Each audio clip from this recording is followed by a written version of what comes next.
como o darwinismo foi propagado baseado em fraudes. Mas muitos cristãos julgam que falar sobre darwinismo é não pregar o evangelho. Prega o evangelho, pastor. Mal sabem eles que o evangelho não começa em Mateus, arrependei-vos porque está próximo o reino dos céus, mas em Gênesis. No princípio, criou Deus os céus e a terra e os criou pronto. Não por meio de processos lentos e graduais como Darwin afirmou. Os professores do seu filho, eles não precisam atacar Jesus. Basta que eles convençam o seu filho de que Gênesis está errado. E aí, como uma pilha de carta, eles vão derrubando a primeira e todas as outras cairão em seguida. O darwinismo é imbecil e foi promovido em cima de provas que foram deliberadamente forjadas. E depois de que essas provas foram forjadas e descobertas como forjadas, continuaram ensinando isso na escola. Portanto, deixe-me mostrar então 4 provas, muito mais, mas 4 provas forjadas pelo darwinismo. O darwinismo não é ciência, é uma religião, uma falsa religião que luta contra o cristianismo. Curta, comente, se inscreva, bora para mais um vídeo. Segundo Darwin, nós evoluímos por meio de seleção natural. Mudamos a nossa carga genética. O mamífero subiu na árvore para fugir de seus predadores. E, para sobreviver, ele se adaptou. Pulou tanto de árvore em árvore que criou asas. Devido às suas necessidades, ele mudou a sua carga genética. Essa é a tese de Darwin. Mendel provou que isso é falso, eu tenho outros vídeos aí falando sobre isso. Esse aqui não é o propósito desse vídeo, tá? É só mostrar essas 4 fraudes. Eram provas do darwinismo. Fraude, forjado mesmo. Vamos lá? Primeira fraude, os bicos alongados ou maiores dos tentilhões de Darwin. Os tentilhões tinham o bico que diferiam de acordo com o seu habitat, sugerindo assim evolução. E durante o período de seca, o tamanho do bico deles, de alguns deles, aumentou. Quer dizer, bem pequenininho, pouquinho mesmo, pouquinho. Mas enfim, eles já consideraram, nossa, meu Deus, a evolução aqui. Quem tinha os bicos maiores, eles sobreviveram melhor, porque os alimentos naquela época eram mais duros. Mas olha que coisa, depois da seca, o tamanho do bico do tentilhão voltou ao normal. O que temos aqui então?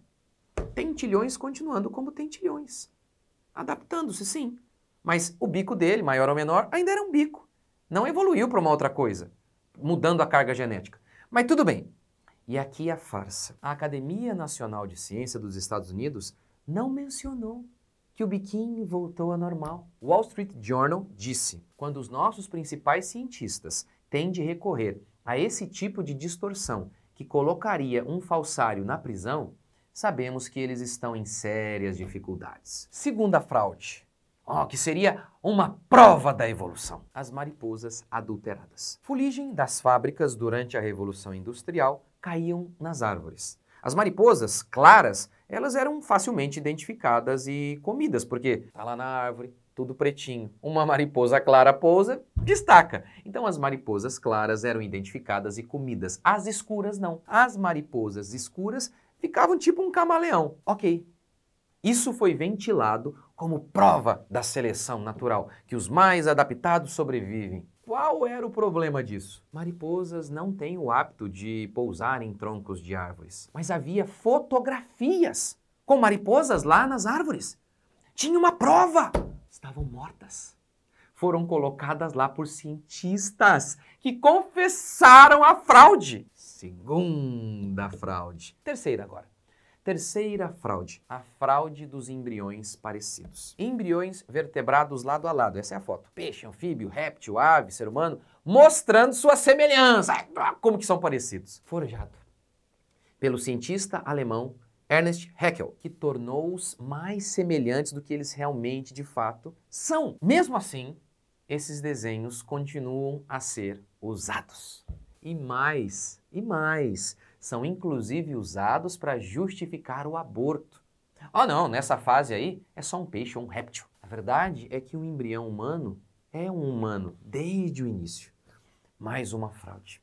Quarta fraude.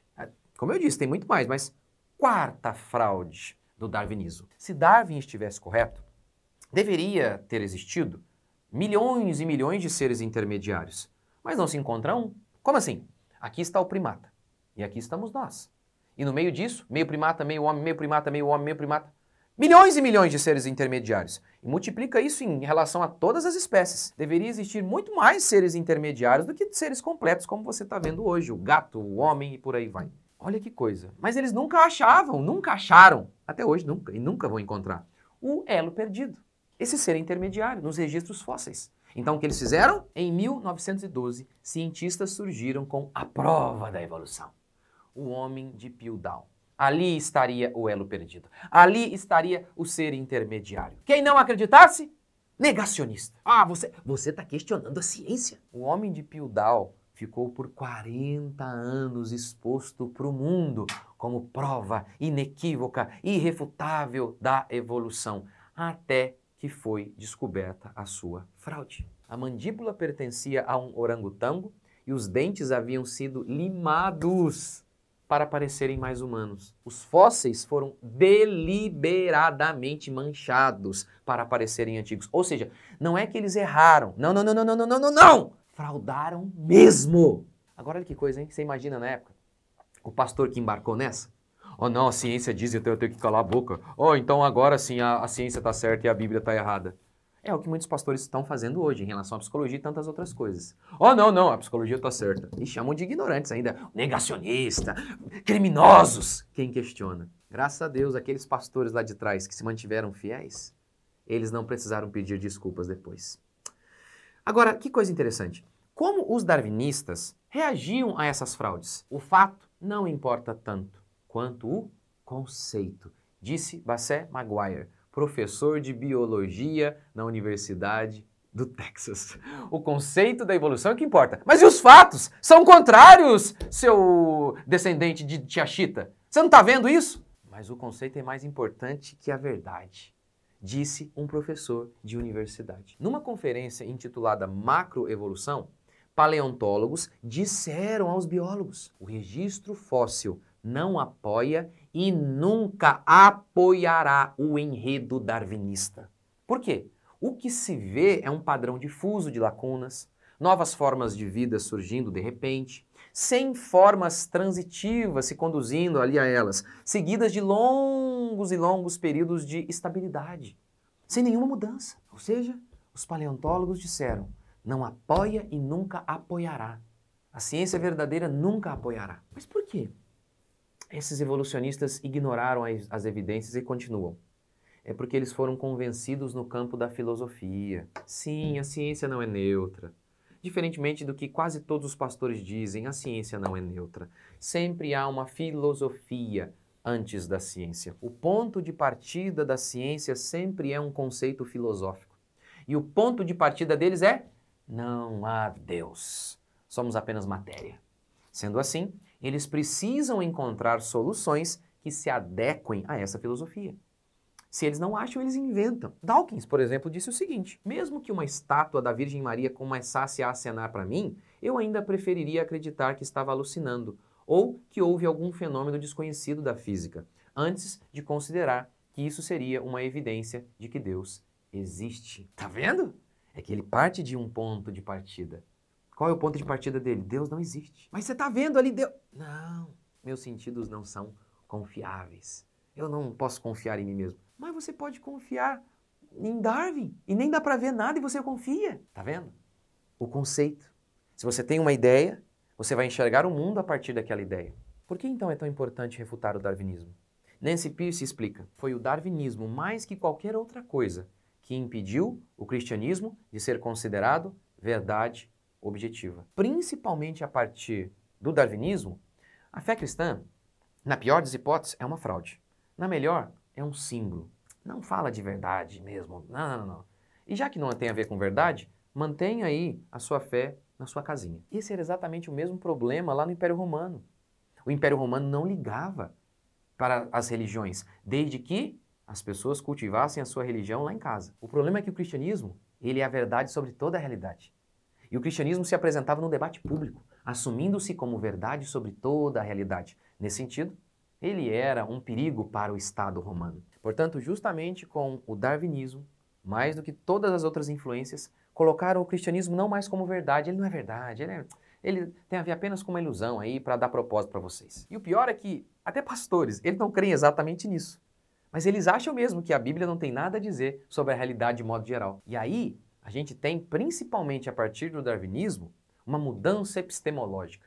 Agora, a fonte última de autoridade é a ciência. Porque a Bíblia não é sobre verdade. A fonte última de autoridade, a divindade, aquela pela qual nós iremos julgar todas as coisas, será a ciência. Repare que até pastores são assim. Eles enxergam a própria Bíblia com os olhos da ciência. Qual a fonte hermenêutica deles? O que a ciência diz? A Bíblia, o que é? A grama é rosa? Nossa, eu estou lendo verde aqui. É simbólico. É assim que eles fazem. Eles partem dos pressupostos estabelecidos pela ciência para analisar a Bíblia. Só um exemplo. A Bíblia diz claramente: ansiedade é pecado. Até antes do advento da psicologia, qualquer comentarista ia dizer falta de fé. Mas agora não. Oh, não. Alguns já até dizem: não, ansiedade não é pecado e tal. É como você lida com ela. Imagina eu falar isso sobre adultério. Não, adultério não é pecado, tem a ver com... depende de como você lida com o adultério. Ou então dizem: não, tem duas ansiedades. Paulo não fala, mas eles dizem: não, tem duas. Tá vendo o que é isso? É interpretar a Bíblia, tendo como fonte hermenêutica, tendo como fonte de sua exegese, a ciência.